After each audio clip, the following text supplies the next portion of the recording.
اعوذ باللہ من الشیطان الرجیم بسم اللہ الرحمن الرحیم السلام علیکم ورحمۃ اللہ وبرکاتہ۔ آج کے ایک نئے نقش کے ساتھ آپ کی خدمت میں حاضر ہوئے ہیں۔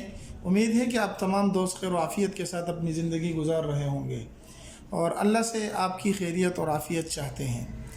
آج ایک نئے نقش کے ساتھ آپ کی خدمت میں حاضر ہوئے ہیں۔ یہ نقش بہت ہی مجرب نقش ہیں اور اس نقش کا مقصد اور اس کو کرنے کا طریقہ اور یہ کس لیے کیا جاتا ہے، یہ ساری باتیں آج کی ویڈیو میں آپ کو بتانے جا رہا ہوں۔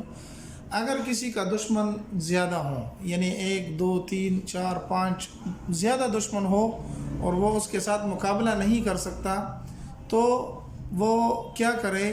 وہ ان دشمنوں کو کس طریقے سے پسپا کرے، ان کو شکست دے، ان کو اپنے آپ سے ہٹائے۔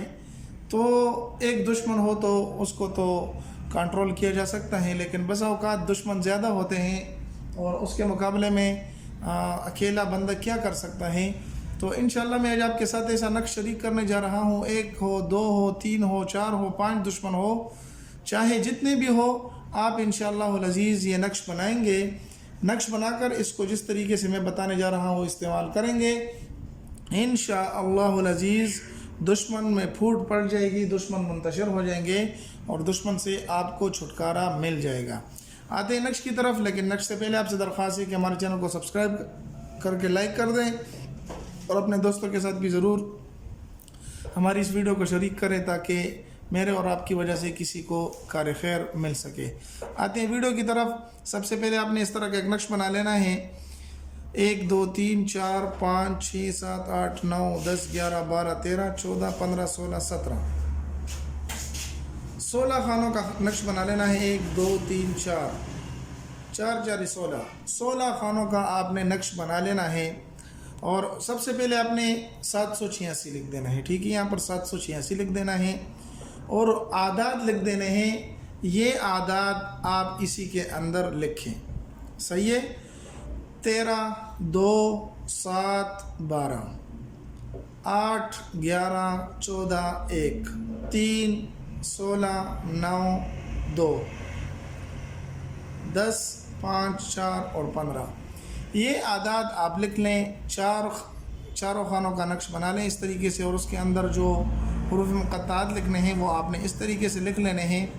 لکھنے کے بعد آپ نے کرنا کیا ہے کہ اس کے چاروں اطراف میں، یہاں پر بھی، یہاں پر بھی، یہاں پر بھی، یہاں پر بھی، اوپر نہیں لکھنے تو نہیں لکھیں، لیکن نیچے ارد گرد جتنے بھی دشمن ہیں آپ کے، 1 ہیں 2 ہیں، ان کا نام مع والدہ، نام اور ان کے والدہ کا نام اس کے ساتھ لکھ رہے ہیں، اور آخر میں لکھیں دشمن منتشر شد، دشمن منتشر شد۔ اگر نہیں لکھنا تو تب بھی کوئی پرواہ نہیں، اگر لکھ دیں گے تو اچھا ہوگا۔ ان تمام کے تمام دشمنوں کے نام لکھ لیں، ان کے ساتھ ان کے والدہ کا نام لکھ لیں۔ اگر والدہ کا نام یاد نہ ہو تو آپ ہوا بھی لکھ سکتے ہیں۔ انشاءاللہ العزیز یہ نقش آپ لکھ لیں اور اپنے پاس کسی بٹوے وغیرہ میں اس کو محفوظ کر لیں، یا کسی ایسے درخت میں آپ اس کو لٹکا دیں جو سبز ہرا بھرا ہو۔ انشاءاللہ آپ کا دشمن منتشر ہو جائے گا اور بھاگ جائے گا اور آپ کو اس سے چھٹکارا مل جائے گا۔ امید ہے کہ یہ مختصر سی ویڈیو جو بہت ہی مساکین اور بہت سے غرباء اور بہت سارے ایسے مظلوم لوگوں کے لیے کارآمد ہوگی جو دشمن کے ساتھ کچھ بھی نہیں کر سکتے، ان کے لیے یہ ویڈیو بہت فائدہ مند اور مددگار ثابت ہوگی۔ ملتے ایک نئی ویڈیو میں، تب تک السلام علیکم اینڈ خدا حافظ۔